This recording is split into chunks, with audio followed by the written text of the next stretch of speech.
During a family dinner, my daughter-in-law suddenly poured a full glass of red wine over me, screaming across the elegant restaurant, "Filthy beggar!"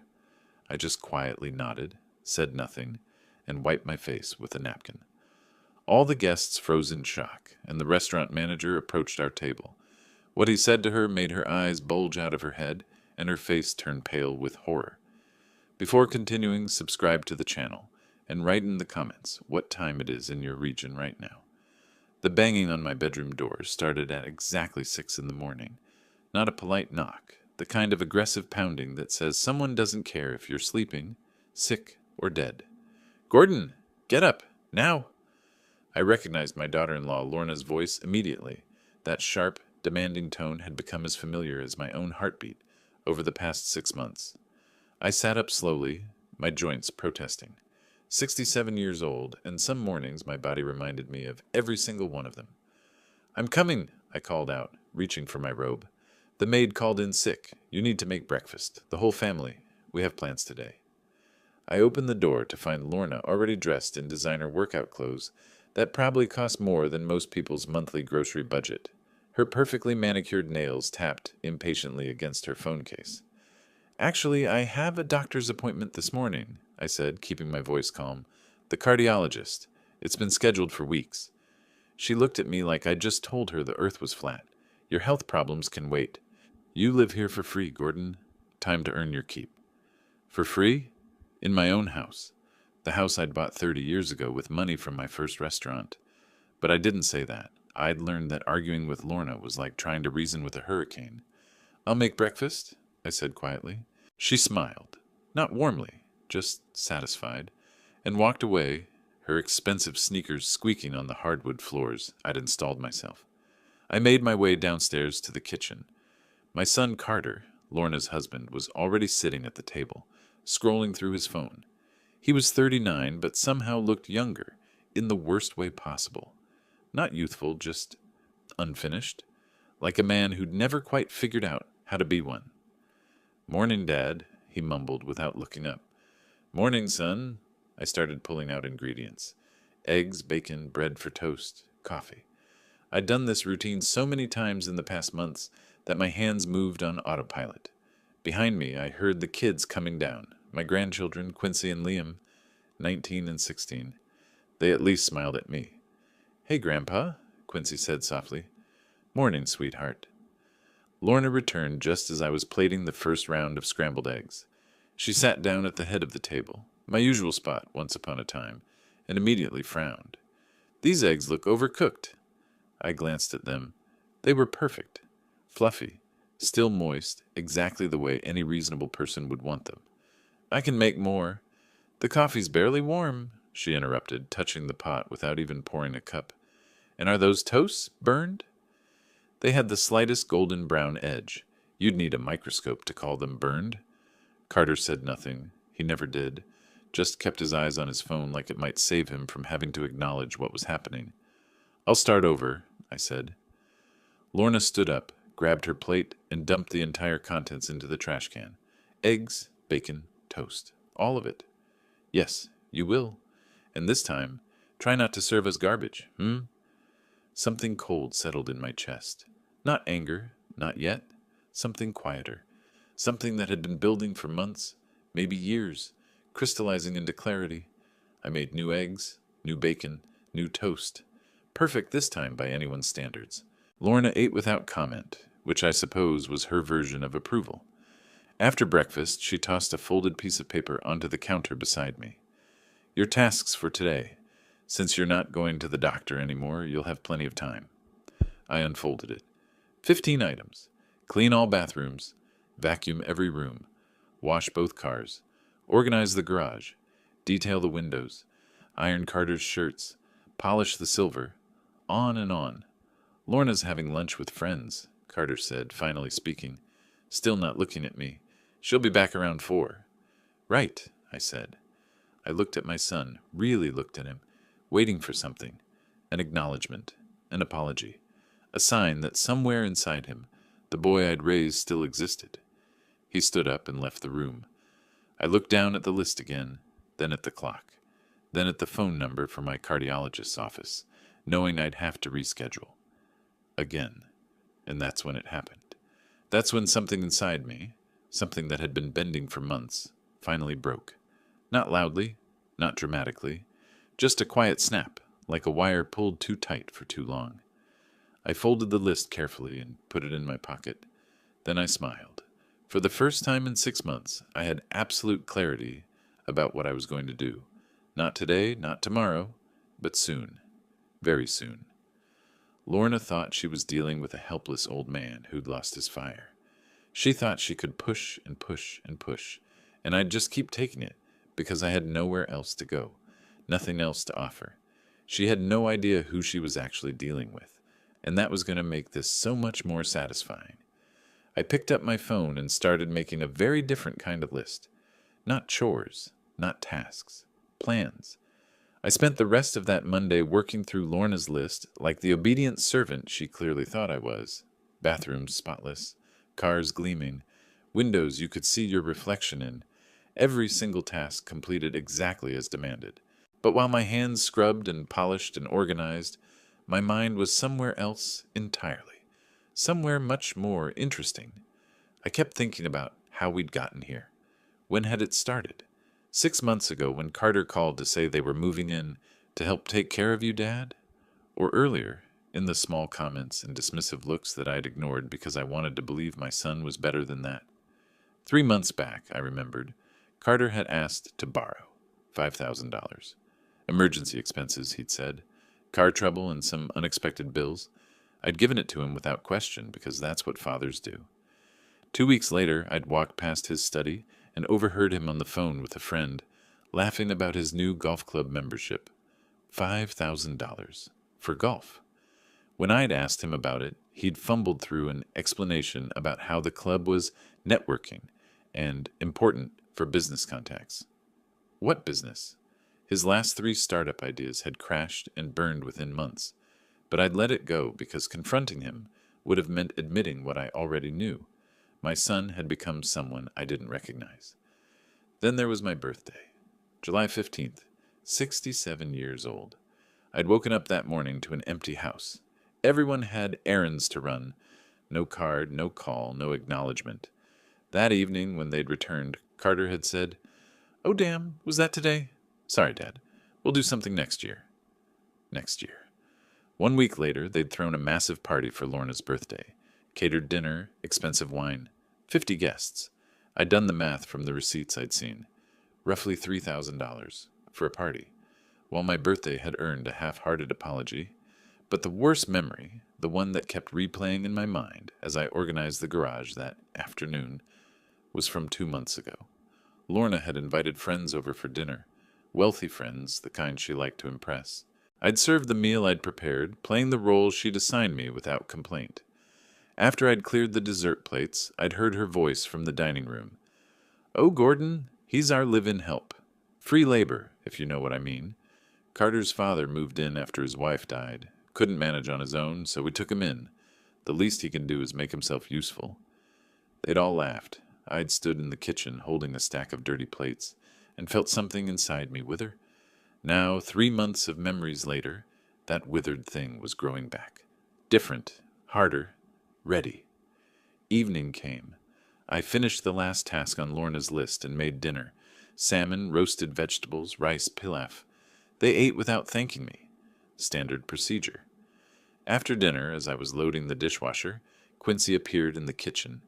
My granddaughter, 19 years old, home from her first year of college. She had her mother's looks, but thankfully none of her personality. "Grandpa?" Her voice was quiet, uncertain. "Can we talk? In your room?" "Of course, sweetheart." We went upstairs to my small bedroom, the smallest bedroom in my own house, because Lorna had declared the master suite more appropriate for the primary couple. I'd moved into what used to be the guest room without argument. Another thing I'd let slide. Quincy closed the door and pulled out her phone. She looked scared. "I need to show you something," she said. "I wasn't snooping, I swear. Mom left her iPad on the kitchen counter yesterday and it was unlocked. And I saw messages and She was talking too fast, her hands shaking. I took screenshots because I got scared and I didn't know what to do. And Quincy, breathe. Show me. She handed me her phone. The first screenshot was a text conversation between Lorna and someone named David Chen, Coldwell Realty. Lorna: when would be the best time to list? I'm thinking as soon as possible after. David Chen: after what, if you don't mind me asking? Lorna: after my father-in-law passes. House is in his name but will go to my husband. I want everything ready to move fast. This is a seller's market. David Chen: I understand. Comparable properties in your neighborhood are listing around $825,000. After commission and fees, you'd net roughly $780,000. Lorna: perfect. Keep this confidential. He doesn't know about our plans. I felt something cold spreading through my chest, but I kept scrolling. The second screenshot was worse. A text to someone saved as Jennifer M. Lorna: can't wait until this situation resolves itself. Carter's dad is such a burden. Jennifer M. how much longer do you think? Lorna: who knows? But the more he works around the house, the better. Doctor said 3 years ago he had a heart condition. All that physical labor can't be good for him. Nature will take its course. Jennifer M. Lorna: that's dark. Lorna: I'm just being practical and honest. Natural selection, right? I read it twice, 3 times, making sure I understood correctly. My daughter-in-law was actively hoping that making me do physical labor would trigger another heart attack, and she was planning to sell my house the moment I died. Grandpa? Quincy's voice was small. I'm so sorry. I thought you should know, but I'm sorry. I looked at my granddaughter, this sweet kid who'd had the courage to show me the truth, even though it meant betraying her mother. I pulled her into a hug. You did the right thing, I said quietly. Don't apologize. And Quincy, don't tell your parents you showed me this. Not yet. Can you do that? She nodded against my shoulder. Are you okay? I will be, I said, and I meant it. After she left, I sat on the edge of my bed for a long time, holding her phone, looking at those screenshots. Natural selection, waiting for nature to take its course. The cold thing in my chest wasn't anger anymore. It was something clearer, sharper, determination. Lorna wanted to play a waiting game with my life? Fine. I'd play a different kind of game entirely. One she wouldn't see coming because she'd made the critical mistake of underestimating me. She thought I was just a broken-down old man with a weak heart and nowhere to go. She had no idea what I actually was, what I'd built, what I was capable of when pushed too far. I picked up my phone and sent 2 text messages. The first to Kenneth Oliver. Need to meet. Tomorrow. Usual place. Important. The second to Eleanor Bright. Time to update my will and discuss other matters. Can you see me this week? Both replied within minutes. Yes and yes. I lay back on the bed and stared at the ceiling. 6 months. That's how long I'd played the role of the helpless father, the grateful guest, the convenient servant. 6 months of swallowing my pride and my anger because I'd wanted to believe that family meant something. But family is a 2-way street, and my son and daughter-in-law had turned it into a 1-way highway, running straight over me. Time to redirect traffic. I closed my eyes and smiled in the darkness. Let the games begin. The next morning, Tuesday, September 17th, I woke up at 5:30, before the banging could start, before Lorna's demands could fill the air. I had work to do, but not the kind of work she had in mind. I went through my usual routine, made breakfast, cleaned the kitchen, started on the list of tasks she'd left the night before. To anyone watching, I was the same obedient old man I'd been for months, but I'd found my phone's voice recorder app, and every time Lorna spoke to me that day, my phone was recording from my shirt pocket. Gordon, this floor is disgusting. Did you even use cleaner or just push dirt around? Gordon, I need you to drive across town to pick up my dry cleaning. Yes, today. What else are you doing? For the love of... Why can't you do anything right? My mother was right about you. I collected it all. Every dismissive comment. Every casual cruelty. Evidence. That afternoon, while Lorna was out and Carter was in his study pretending to work on whatever fantasy business venture he was chasing this month, I photographed the daily task list she'd left. 15 items again. I photographed the previous week's list, too. I'd kept them all, filed neatly in my desk drawer. Thursday afternoon, I told Carter I needed to run errands. He barely looked up from his laptop. Sure, Dad. Whatever. I drove across Seattle to a small coffee shop in Fremont. far from any neighborhood where Lorna's friends might spot me. Kenneth Oliver was already there, sitting in a back corner booth. When he saw me walk in, he stood immediately. Kenneth had been with me since the beginning. 12 years ago, when I'd opened Cascade Heights, he'd been a young manager looking for an opportunity. I'd given him one. Now he ran my flagship restaurant like it was his own child. Gordon, he shook my hand firmly, concern written across his face. Your message sounded urgent. We sat down. I pulled out my phone and showed him the screenshots Quincy had shared. Then I told him everything. The verbal abuse, the exploitation, the calculated cruelty. Lorna's messages about waiting for my heart to give out. Kenneth's jaw tightened as he listened. I don't even have words for that. I need to know where we stand, I said. Financially, all 7 restaurants. Complete picture.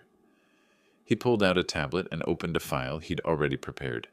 Always efficient, Kenneth. Total portfolio value, roughly $18 million. Net annual profit, $2.1 million. Cascade Heights alone grosses $800,000 yearly. The others are performing well. Meridian's up 15%. Saltwater's holding steady. Pike's just won another James Beard nomination. I absorbed the numbers. It had been 3 years since I'd looked at the detailed financials. 3 years of letting my managers handle everything while I... What? Grieved? Hid? Played at being someone I wasn't? I need you to do something for me, I said. Keep this completely confidential. Not even the other managers can know. Of course. There's going to be a birthday dinner. September 28th, Saturday night, Cascade Heights. Large party. Reservation under waiters. My son's booking it. Kenneth's eyebrows rose slightly. Your family's coming to Cascade Heights? My daughter-in-law's birthday. She doesn't know I own it. Neither does my son. I smiled, and something in my expression made Kenneth lean forward. She thinks I'm broke, a burden, a guest in my own home who should be grateful for scraps from their table. Jesus, Kenneth breathed. When she calls to make the reservation, treat her like any other customer. When they arrive, seat them well. Serve them impeccably. And when the moment comes, and you'll know when, I need you to be ready. Ready for what? To tell the truth. Understanding dawned in Kenneth's eyes, then something like satisfaction. Oh, this is going to be something. One more thing. The bill for that evening. Put it on my personal account automatically. Don't even present it to the table. He nodded, making notes. Consider it done. Friday morning, I had an appointment with Eleanor Bright, my attorney. Her office was downtown, 20th floor, with a view of Elliott Bay that probably cost more per month than most people's mortgages. Eleanor had handled my business affairs for 15 years. She'd also handled my wife's estate when she passed. She was sharp, thorough, and had never once let sentiment cloud her judgment. I laid it all out for her, the screenshots, the recordings, the systematic exploitation. She listened without interrupting, her expression growing colder with each detail. Gordon, she said when I finished, this is elder abuse, financial and emotional. We could pursue criminal charges. I don't want charges. I want them out of my house. And I want to change my will. Both are entirely within your rights. She pulled up documents on her computer. For the eviction, Washington state law is clear. It's your property. You can terminate their tenancy with 30 days' notice. Given the circumstances, especially these messages about your health, we can expedite if needed. 30 days is fine. I want to do this right. And the will? Current version leaves everything to Carter. I want that changed immediately. Eleanor nodded, already typing. How would you like to restructure it? The business, all 7 restaurants, the real estate, the investment accounts, goes into a trust for my grandchildren, Quincy and Liam. They'll receive it when they turn 25. Until then, Kenneth Oliver administers it, with appropriate compensation. And your son, $1, symbolic inheritance, prevents him from claiming he was accidentally omitted and contesting the will. Eleanor didn't even blink. She'd seen enough family drama to know that sometimes $1 said more than $1 million. What about your house? Also to the trust. But I retain right of occupancy for life.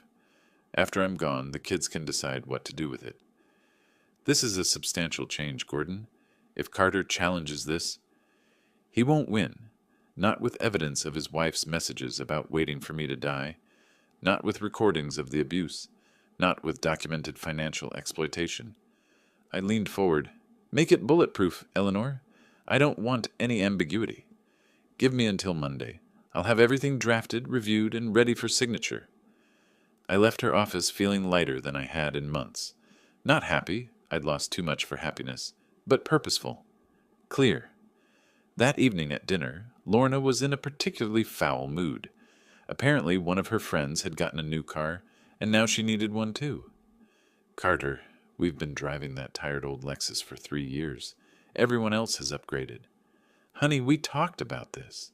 The car's fine. Maybe next year. Next year? Do you know how embarrassing it is to pull up next to a 5-year-old vehicle when Sarah's driving a brand new Range Rover? I kept my eyes on my plate, said nothing, let the familiar argument wash over me, but inside I was counting down. 11 days until Saturday night. 11 days until Lorna's world changed forever. The days crawled by with excruciating slowness. I played my role perfectly, the docile father, the grateful house guest, the convenient servant. But now every insult Lorna threw at me, every dismissive gesture from Carter, just added fuel to a fire that was burning cold and steady. Monday morning, September 23rd, Lorna made her announcement at breakfast. We're having my birthday dinner Saturday night at Cascade Heights. She said it like she was announcing a moon landing. I've invited 6 couples, my real friends. That's quite a venue, I said mildly. Expensive? She shot me a look. We can afford it, Gordon. Not that it's your concern. You'll be coming too, of course. Will I? Yes, but dress appropriately. Nothing embarrassing, and sit quietly. I don't want you drawing attention. Carter was studying his coffee like it held the secrets of the universe. Anything to avoid eye contact. Who's covering the bill? I asked, knowing the answer. Carter's handling it, Lorna said quickly. Too quickly. Right, Carter mumbled. I'll take care of it. Later that afternoon, I was in the garage organizing tools, another task from Lorna's endless list, when I heard voices from the kitchen window above me. Carter and Lorna, thinking they had privacy. Just tell the waiter that Dad insists on paying, Lorna was saying. Make a whole thing about how he wanted to treat us. They'll bring him the bill. He'll have to pay it. And we look generous for even letting him come. Are you sure he has that kind of money? Dinner for 14 at Cascade Heights could be $5,000. He has it. Trust me, I've seen his bank statements. Some account with about $70,000 in it, probably his life savings. Perfect. My life savings. Right, if they only knew. I smiled in the darkness of the garage and made a mental note. That $70,000 was from a money market account I kept for household expenses. The real money, the $18 million in business assets, the investment accounts, the property holdings, was invisible to them, as I'd intended. Wednesday, September the 25th. 2 days before Eleanor would have my new will ready. 3 days before the dinner that would change everything. I was in Lorna's walk-in closet, organizing her designer handbags after she'd had them cleaned. Apparently, I'd folded them wrong last time. She appeared in the doorway, arms crossed, face already twisted in anger. Seriously? How difficult is it to arrange bags? This Hermes was supposed to be stored in its dust bag. This Chanel needs to lay flat. Are you even trying? Or are you deliberately being useless? I'm sorry, I said automatically. The old response, the one I'd been giving for months. Sorry doesn't fix incompetence, Gordon. She was warming up now, her voice rising. I don't know what my husband sees in you. His own father, and you can't even complete simple tasks without screwing them up. You're like a child. No, worse. Children can learn. You're just deficient. She went on for 20 minutes. Every few sentences, she'd find a new angle of attack. My age, my usefulness, my existence. Carter walked past the closet entrance once during the tirade, made eye contact with me, kept walking. That was the moment something in my expression must have changed, because Lorna suddenly stopped, mid-sentence. What are you smiling at? I hadn't even realized I was smiling, but I was. A small, quiet smile that came from somewhere deep and cold. Nothing, I said, just thinking about Saturday. It should be quite a memorable evening. For the first time in 6 months, I saw uncertainty flicker across her face. Just for a second. Then she sneered and walked away. Make sure you dress appropriately. Simple clothes. Nothing that makes you look like you're trying too hard. Don't worry, I said to her, retreating back. I'll be exactly what the occasion calls for. Friday, September 27th. Eleanor called at 10 in the morning. It's done. New will is drafted, reviewed, and notarized. You can come sign today. I told Carter I had an appointment. He didn't ask what kind, didn't care. At Eleanor's office, I read through every page.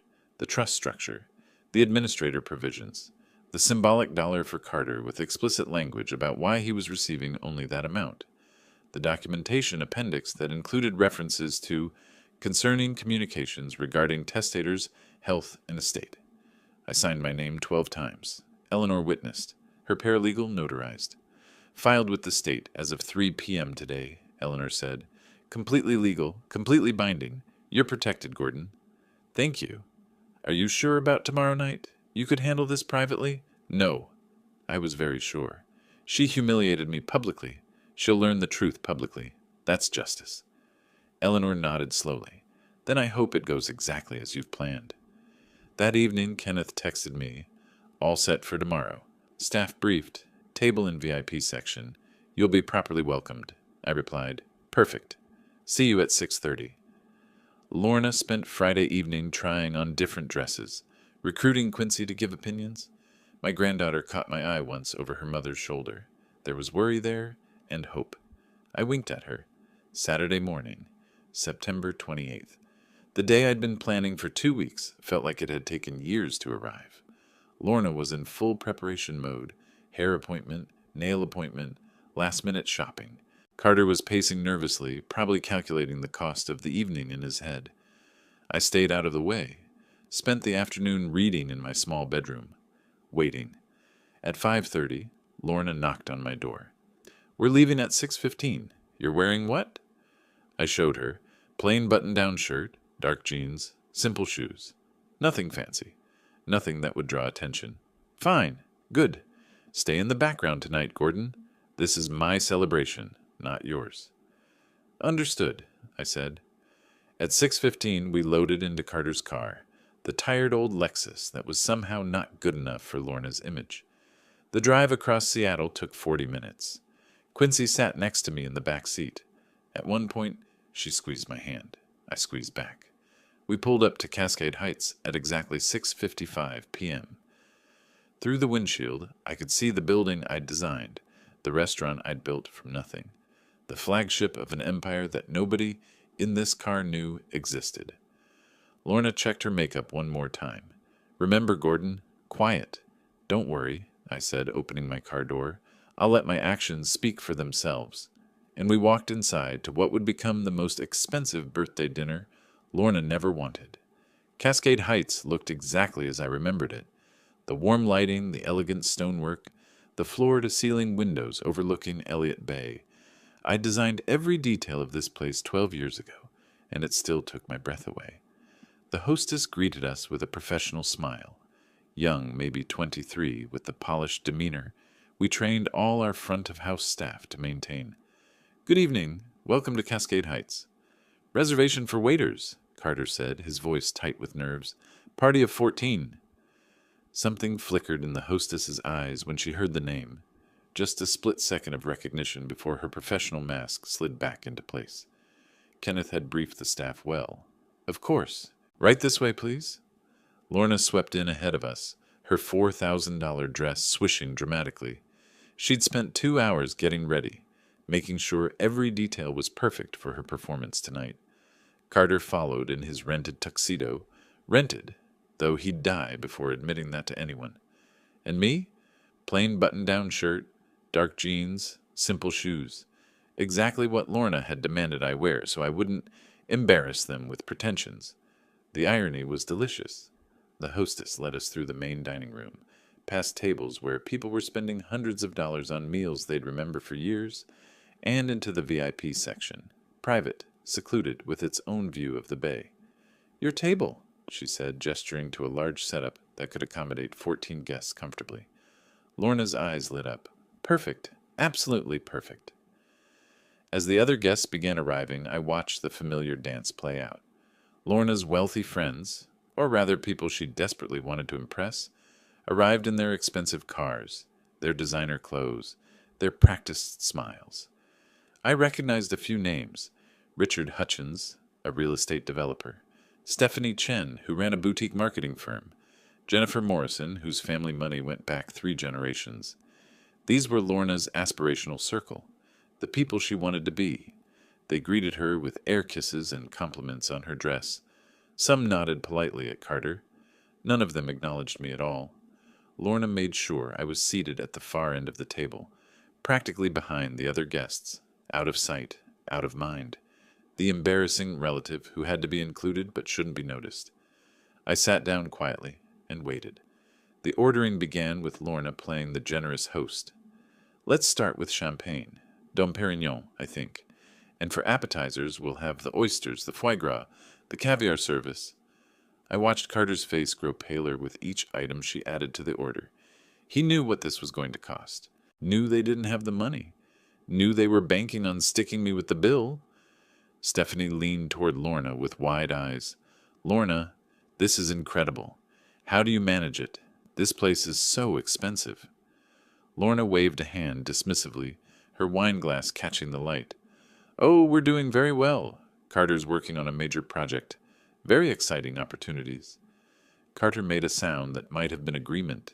His major project had collapsed a month ago when his investors pulled out, but Lorna needed the illusion more than she needed the truth. The first courses arrived. Oysters on ice, perfectly seared foie gras, caviar with all the traditional accompaniments. The wine flowed, a $500 bottle of Burgundy that Lorna ordered without even looking at the price. I ate quietly, observing. This was Lorna in her element, performing wealth, demanding attention, basking in the envy she imagined she was inspiring. And occasionally, when she thought the other guests weren't listening, she'd throw little comments my way. Gordon, you're being very quiet. That's good. Don't reach across like that. Use proper table manners. Sit up straight. You're slouching. Little cuts. Little reminders that in her hierarchy I ranked somewhere below the furniture. I smiled and said nothing. Around 8 o'clock, as the main courses were being cleared, Richard Hutchins, who'd been drinking steadily and growing louder with each glass, suddenly noticed me for the first time. Lorna, he said, his voice carrying across the table, I don't think we've been introduced to everyone. Who's the gentleman at the end there?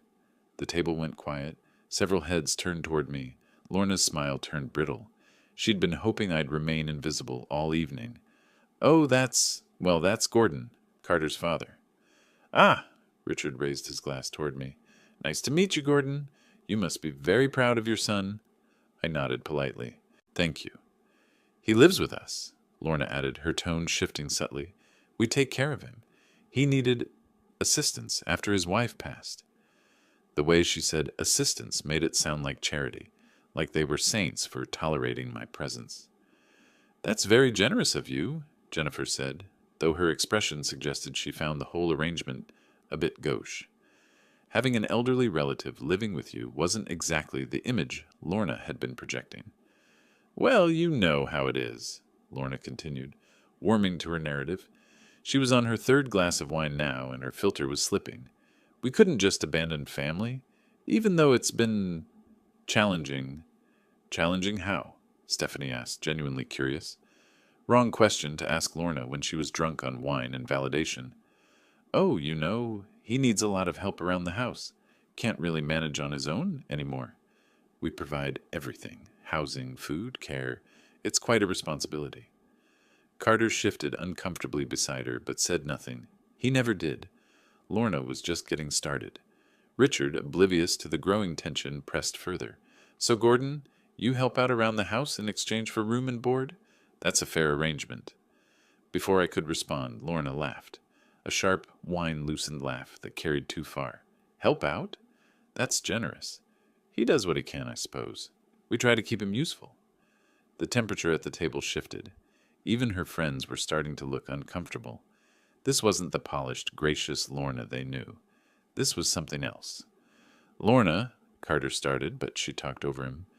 No, it's fine. We're all adults here. Gordon lives with us rent-free. The least he can do is earn his keep, right? Though honestly, sometimes I wonder if the help is worth the trouble. She gestured with her wineglass toward me. He's always underfoot, always needing something. I remained perfectly still, calm, waiting. Jennifer Morrison looked like she wanted to be anywhere else. Lorna, maybe we should... we feed him, house him, take care of all his needs. And what do we get? An old man who can barely manage simple tasks. It's exhausting. Richard, finally sensing he'd stumbled into something, tried to pivot the conversation. Well, I'm sure Gordon does his best. His best? Lorna stood up abruptly, her chair scraping against the floor. She was fully drunk now, all pretense abandoned. Her voice rose, commanding the room. His best is taking up space. His best is being a burden. His best is living off our generosity, while contributing nothing. The entire VIP section had gone silent. Even the waitstaff had frozen. You know what? Lorna grabbed her wineglass, still half full of deep red burgundy. Let's make a toast to honesty, to calling things what they are. She walked toward me, unsteady in her heels. Carter half rose from his seat, panic finally breaking through his usual passivity. Lorna, don't... But she was beyond listening. She stood in front of me, swaying slightly, her face flushed with wine and righteousness. A toast, she announced to the horrified room. To freeloaders. To people who take and give nothing back. To... She tipped her glass forward, and red wine splashed across my face, cold and shocking. It ran down my cheeks, stained my shirt, dripped onto my jeans. Beggars who pretend to be family. Silence. Complete, suffocating silence. Even Lorna seemed shocked by what she'd just done. She stood there, empty glass in hand, breathing hard. I slowly reached for my napkin, wiped my face with deliberate care, folded the napkin neatly and set it on the table. Then I stood up, calm, composed, and I gestured to our waiter. Excuse me, could you please ask Kenneth Oliver to come to the table? The waiter's eyes widened slightly. He knew exactly who Kenneth was, and he practically ran toward the kitchen. What are you doing? Lorna hissed. The wine was beginning to clear from her system, replaced by something that looked like worry. Just requesting to speak with the manager, I said mildly. Isn't that what one does when there's been an incident? 30 seconds later, Kenneth entered the VIP section. He walked straight to our table, his expression professionally neutral, and when he reached me, he did something that made the entire room gasp. He bowed, deep and respectful. Mr. Waiters, I apologize for not greeting you when you arrived. I wasn't aware you'd be dining with us this evening. Lorna's face went white, then red, then white again. What? She stammered. Kenneth straightened and smiled at her, though the smile didn't reach his eyes. I'm Kenneth Oliver, the general manager here at Cascade Heights. Can I help you with something? You know him? Jennifer asked, pointing at me. You know Gordon? Kenneth looked genuinely confused by the question. Know him?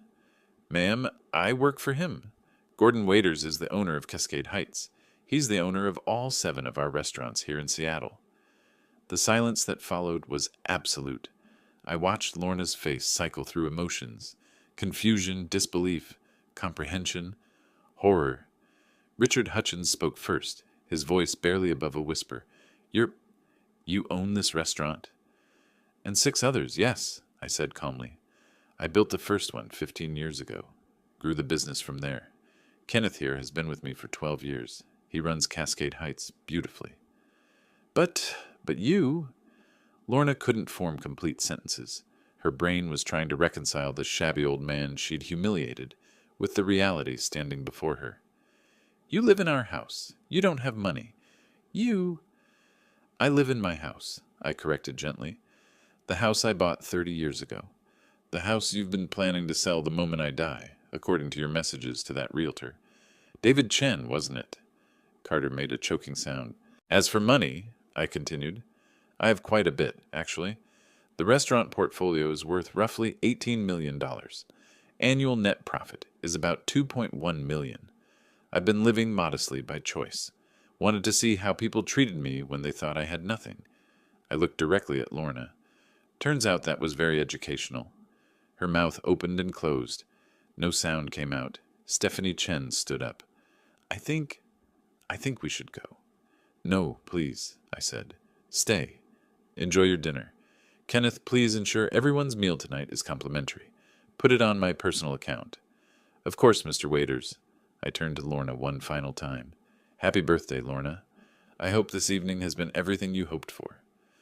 Then I walked out of my restaurant, leaving behind a table full of people whose opinions Lorna had desperately wanted to impress, all of them now staring at her with a mixture of shock, pity, and judgment. The look on her face would stay with me for a long time. It was the exact moment she realized she'd destroyed everything. I drove home alone that night. The silence in my car felt different than the silence I'd endured for the past 6 months. This was peaceful, satisfying, the kind of quiet that comes after speaking a truth you've been holding back for too long. Behind me, I'd left chaos. Lorna trying to explain. Carter frozen in shock. 14 guests who'd witnessed the complete destruction of the image Lorna had spent years constructing. I wondered how long they'd stayed after I left, whether Lorna had tried to salvage the evening or if she'd fled in humiliation. Either way, the damage was done. My phone started ringing around 10 p.m. Carter. I let it go to voicemail. He called again, and again, 6 times before he finally gave up. The message he left was predictable. Dad, please, we need to talk. I don't understand. Please call me back. I deleted it. Sunday morning, September 29th. I slept in for the first time in months. No banging on my door, no demands for breakfast. Just sunlight filtering through my bedroom window and the distant sound of seagulls over the bay. It was glorious. Around noon, I heard the front door open, footsteps in the hallway. Carter and Lorna, returning from wherever they'd spent the night. Probably drove around for hours trying to process what had happened. I stayed in my room, reading until I heard them settling into the living room. Then I got dressed and went downstairs. They were sitting on the couch. Lorna looked like she hadn't slept. Makeup smeared, hair disheveled, still wearing that $4,000 dress that now seemed like a costume from a play that had closed badly. Carter just looked hollow. I stood in the doorway and waited for them to notice me. Dad, Carter started. You have 30 days, I said calmly, to find other housing. This is my house, and I want to live here alone. Lorna's head snapped up. You can't be serious. I'm completely serious. 30 days. Washington state law is very clear on this. But we live here. Her voice was rising toward hysteria. We have rights. You have the right to 30 days' notice, which I'm giving you now.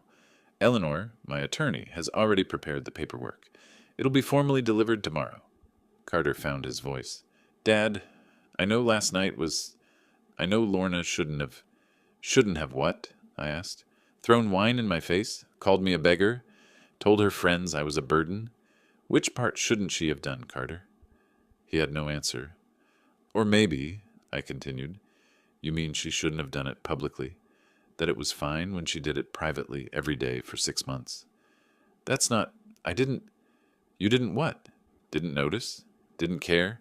Or just didn't have the spine to stop it? Lorna stood up, trembling with rage. You manipulative old man. You lied to us. You let us think you were poor. I never said I was poor. You assumed. Because it suited the narrative you wanted. The helpless father-in-law you were graciously taking care of. We did take care of you. I pulled out my phone. I have recordings, Lorna. Months of them. Every insult. Every demand. Every cruelty. And I have the screenshots Quincy showed me. Your messages about selling my house after I die. About how my physical labor might speed up my heart condition. Her face went white.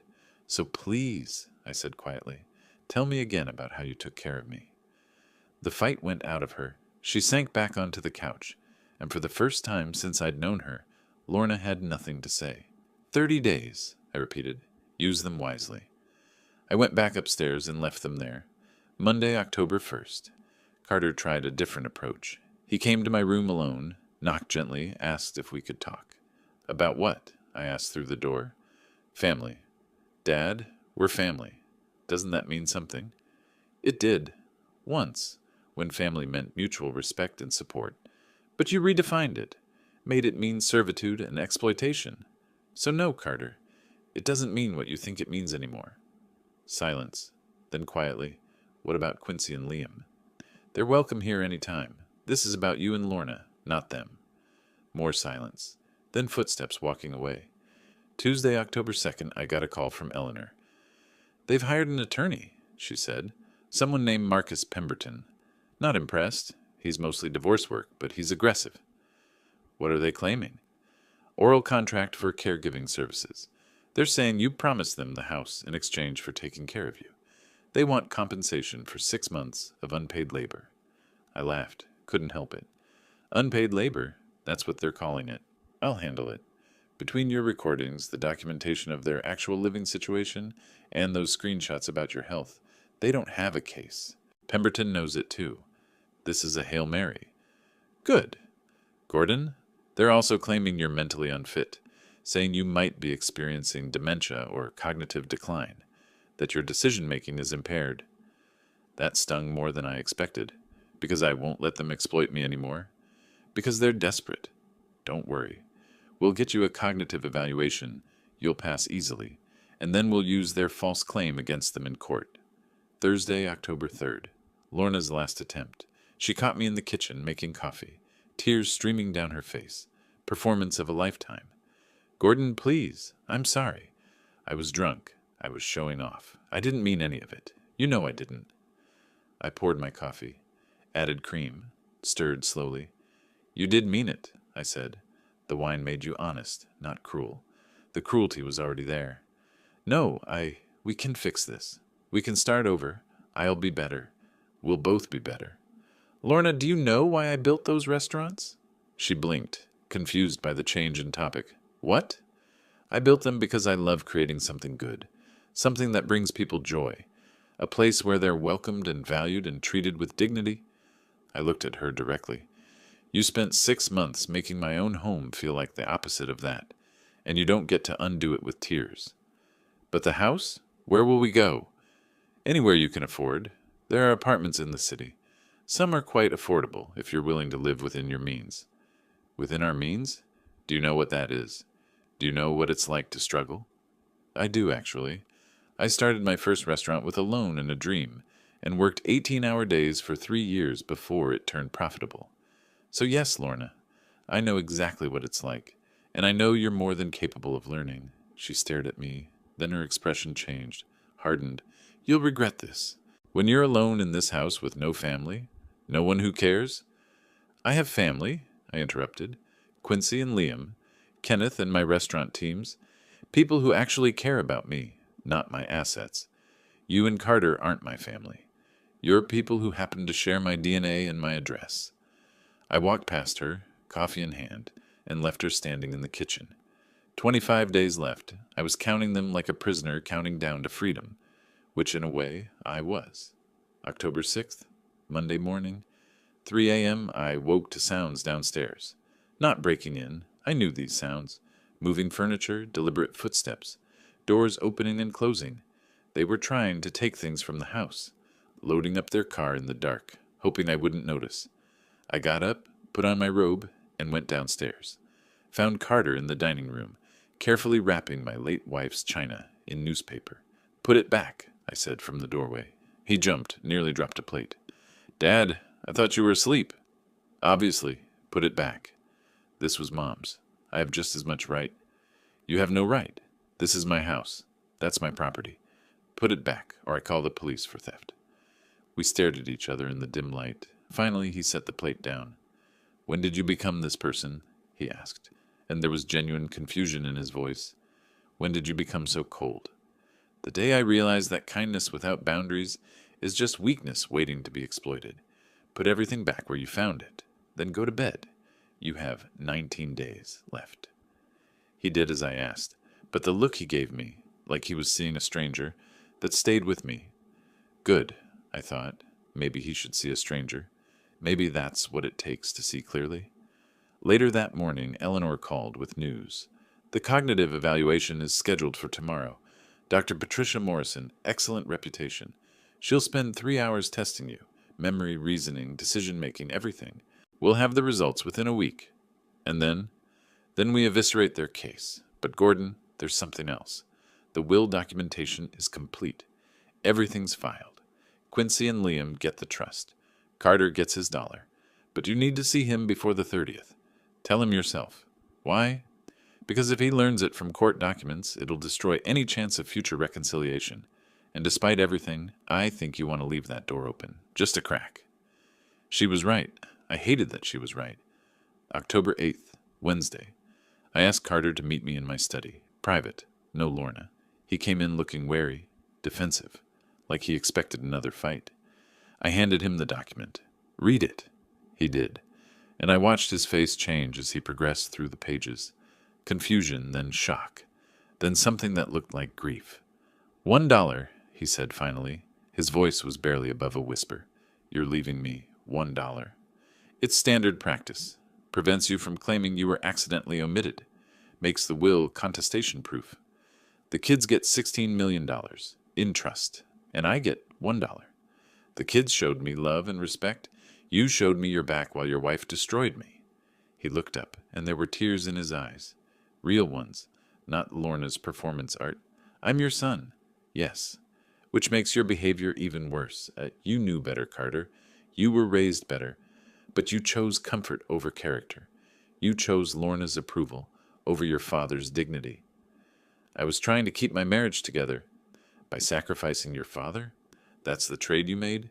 And you wonder why you get $1? He stood up, the document shaking in his hands. You know what? Fine. Keep your money. Keep your house. Keep everything.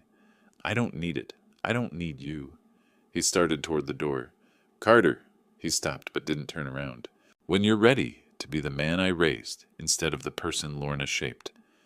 When you're ready to take responsibility for your choices and build something real, call me. Not for money, for respect. Earn it back. Show me you can. And if I don't, then you'll have had a father who loved you enough to let you fail, so you could learn to stand. He left without another word. October 10th, Friday. Quincy came to see me. Her eyes were red from crying. Mom told me about the will, about Dad only getting $1. Grandpa, is it true? Yes? But why? He's your son. Don't you love him? I pulled her into a hug. I love him enough to stop enabling him. The trust isn't punishment for you, sweetheart. It's protection. Money you and Liam will get when you're old enough to handle it responsibly, with education requirements and oversight, so you learn its value. But Dad has never learned that value, has never had to. I'm giving him the gift I should have given him 20 years ago, the necessity of earning his way. It's not cruelty. It's the last lesson a father can teach a son who won't listen to words. She was quiet for a long moment. Then, Mom's telling everyone you're evil? That you're a monster? I know. People Lorna's told this story to, they'll believe her version or mine based on what they already thought about situations like this. I can live with that. I'm so sorry I showed you those screenshots. If I hadn't... Quincy? I held her at arm's length, made her look at me. You did nothing wrong. You showed me the truth when I needed to see it. That took courage. Your mother's behavior is not your fault. Your father's choices are not your responsibility. You understand? She nodded, still crying. You and Liam will always have a home with me. Always. This door is open to you anytime, for any reason. You're not losing your grandfather. You're just gaining clarity about who your parents chose to be. She hugged me tighter. I love you, Grandpa. I love you too, sweetheart. More than you know. After she left, I sat in my study and thought about the cost of this justice. I'd won. The house was mine. The business was protected. My grandchildren were secured. But I'd lost my son. Maybe not forever. Maybe Carter would do the work, make the changes, become someone worthy of reconciliation. But maybe not. Maybe this was the price of dignity. Loneliness. The silence of a house with no one to share it. I looked out the window at the Seattle skyline, thought about my restaurants, full of people sharing meals and laughter, about Kenneth and his loyalty, about Eleanor and her wisdom, about Quincy and Liam and their futures. Not alone, I realized.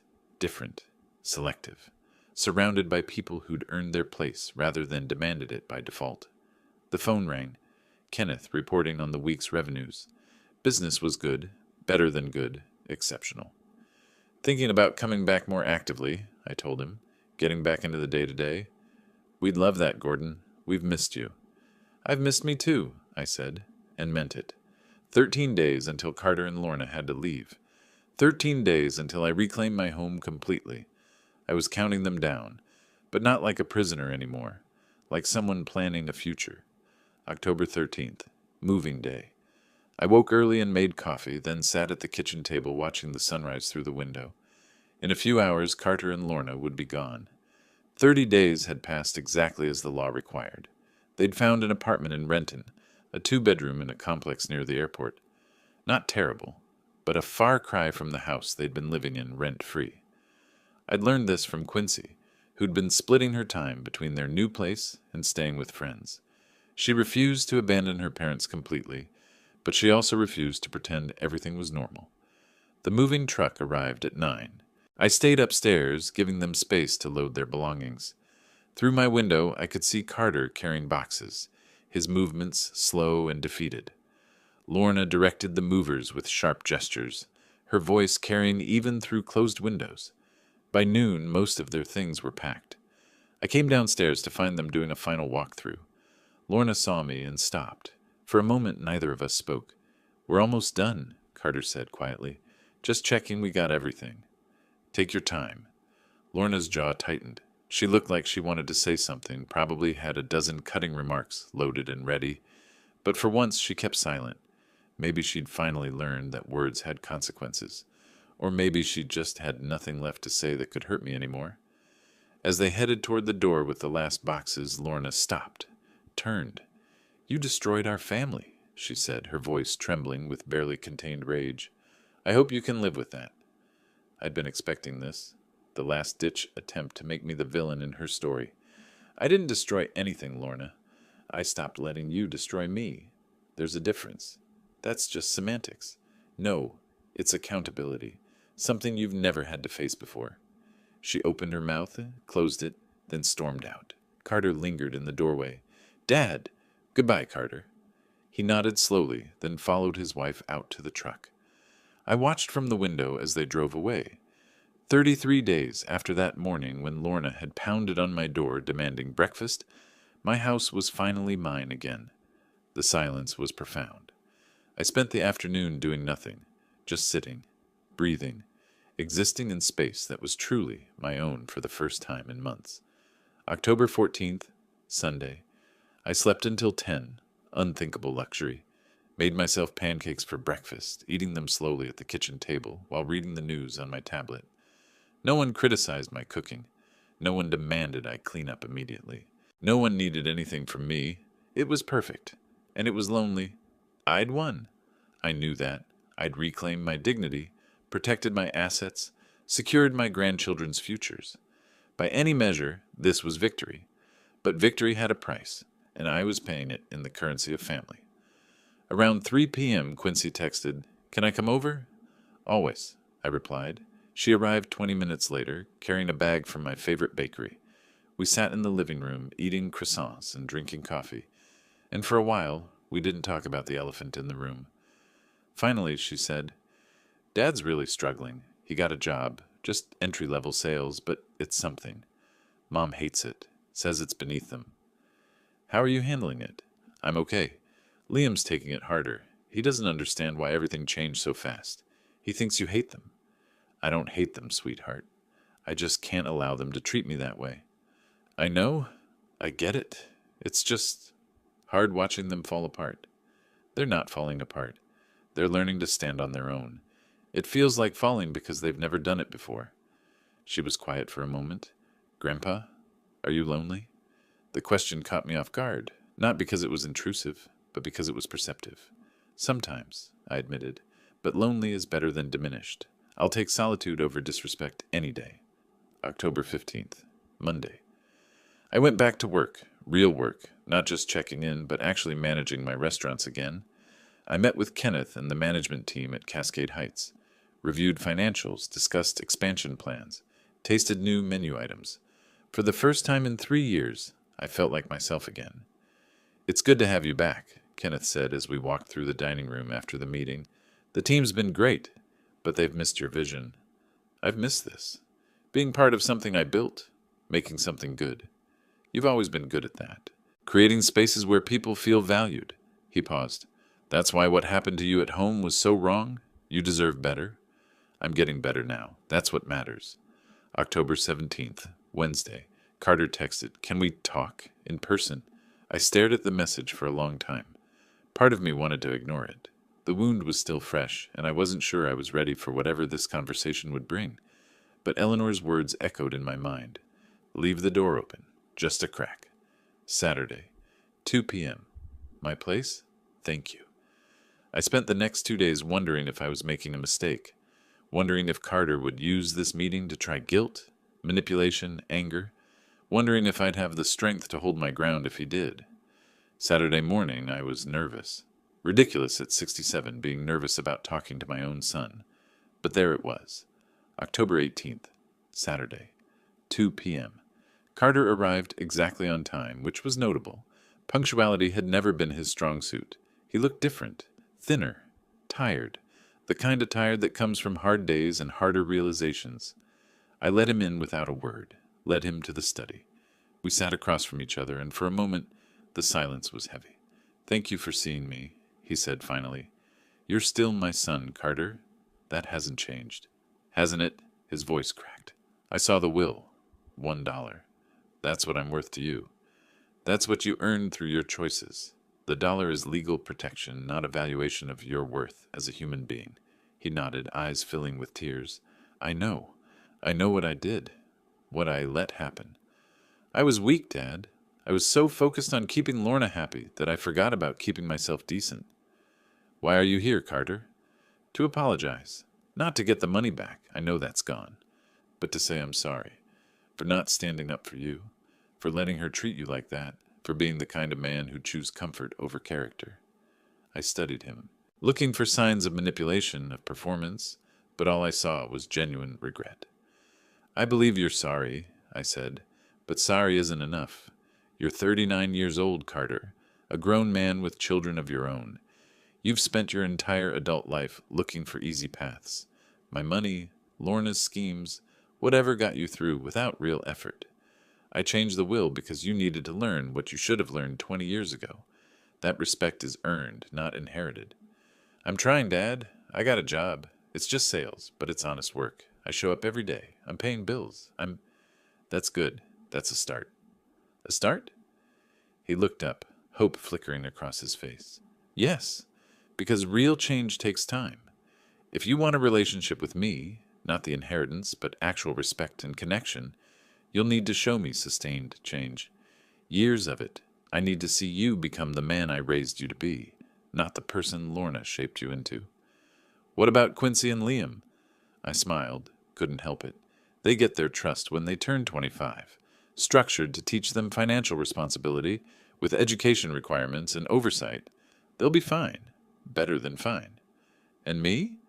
You get the chance to build something yourself, to discover what you're capable of when you can't rely on anyone else's money or status. That's the gift I'm giving you, even if it doesn't feel like one. He wiped his eyes. It doesn't feel like a gift. It's not supposed to. Growth rarely does.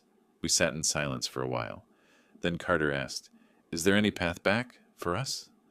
I considered the question carefully. Maybe. If you do the work, if you show me, consistently over time, that you've changed. If you become someone who takes responsibility, who stands up for what's right, even when it's hard, then we can talk, not about money, about respect. That's all I want. Then earn it. He stood to leave, paused at the door. I love you, Dad. I know I didn't show it, but I do. I know. And Carter, I love you too. That's why I'm doing this. After he left, I stood at the window, looking out at the October afternoon. Seattle was beautiful this time of year, the leaves changing, the air crisp, the city transitioning into autumn. I thought about my late wife, about how proud she'd be that I'd finally stood up for myself, about how she'd always said that love sometimes means letting people face consequences so they can learn. I made myself coffee. No rush, no demands, no one yelling that I'd done it wrong. The house was quiet, but it was a good quiet, the quiet of dignity, the quiet of a life reclaimed. My phone rang, Kenneth calling with the week's numbers. The restaurants were doing exceptionally well, better than expected. Thinking about opening an 8th location, I told him, maybe something different, more casual. I'm in. Whatever you want to build, we'll make it happen. After we hung up, I smiled. Life was continuing. Not the way I'd imagined when Carter first moved in, when I'd hoped family would fill the emptiness my wife had left, but in a way that was authentic, real, built on mutual respect rather than obligation. I'd lost a son, at least temporarily, but I'd found myself again, and that, I was learning, was worth the price. The sun was setting over Elliott Bay, painting the sky in shades of orange and gold. I raised my coffee cup in a silent toast, to second chances, to dignity, to the kind of love that's brave enough to set boundaries. Respect isn't bought, I thought. It's earned every single day. If you like this story, please like this video, subscribe to the channel, and share your impressions of this story in the comments. To listen to the next story, click on the box on the left. Thank you for watching.